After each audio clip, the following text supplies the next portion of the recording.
Origine, chapitre 4, au verset 1 à 10.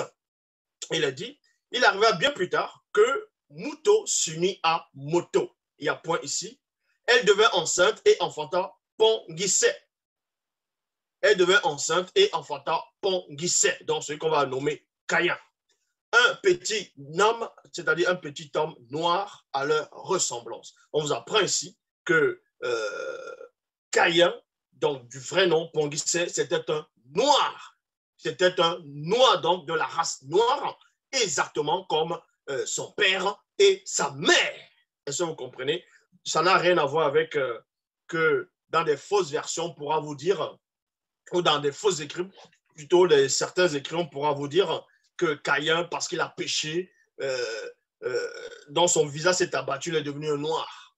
Parce qu'il aurait commis l'acte qu'il ne fallait pas qu'il fasse. Et c'est en cela où il est devenu noir. Ça ne tient pas, parce que Caïn était noir, parce que Moto était noir, sa mère était noire, tout simplement. Elle dit, avec l'aide de Moto et l'intervention de l'entité en charge de naissance et l'entité en charge de l'introduction dans le visible, j'ai, selon ma nature, donné et formé la vie à un petit homme mystérieux, le principe intellectuel de l'essence même. Il y a point ici. Elle enfanta aussi une belle petite fille, virgule, la jumelle de Pongisset. Cela est mentionné dans le livre des Chroniques. Donc, vous pouvez voir dans Chroniques, chapitre 1, verset... Non, dans 1 Chroniques, chapitre 1, verset 1, dans la version authentique. Donc, le résumé, c'est quoi? Contrairement dans les versions classiques et dans d'autres écrits, on vous apprend que le soi-disant Adam et Ève ont eu 2 enfants au départ, dont Abel et Caïn. Ça, c'est faux. La vraie version vous apprend, premièrement, le premier fils, le premier enfant du premier couple, c'est-à-dire Moto et Muto, c'était Pongisset, ce qu'on va appeler Caïn. Et la deuxième personne, c'était une femme, la sœur jumelle de Pongisset. Dans le verset 2, on vous apprend, lors de la naissance de Pongisset, l'atmosphère devient lourde, les animaux des environs prirent peur, un grand signe apparut dans l'univers, et voici, c'était l'illustre suprématie renommée. Il y a point ici.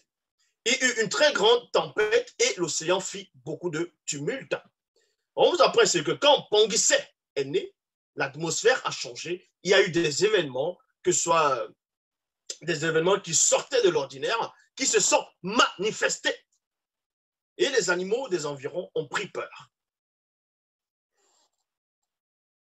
On vous apprend aussi maintenant, Muto regarda Moto et se souvint de la prophétie que Mutatedi lui avait transmise lors de sa chute.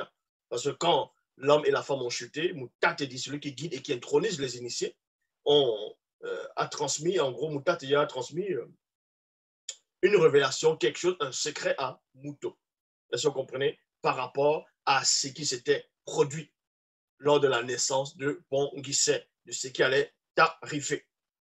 Et on vous apprend maintenant que Pongisset grandit et devint de plus en plus robuste, fort et puissant spirituellement. Les yeux de son esprit s'ouvrirent et il se mit à voir les êtres spirituels. Donc, il a commencé à voir les êtres spirituels. Quelques esprits lui enseignaient les mystères de la cosmologie et de l'énergie. Il lui enseignait également les mystères, c'est-à-dire le mystère de la grande construction, la science et le savoir qui ne sont plus en ce monde. Ceci bien avant que ce qu'on va appeler Abel, donc Mundiwe, n'apparaisse, ne soit né. Pongisset avait grandi, il a son histoire, avant le maître fratricide plutôt. Donc, il y avait une histoire, même avec sa sœur jumelle, vous voyez, sa petite sœur.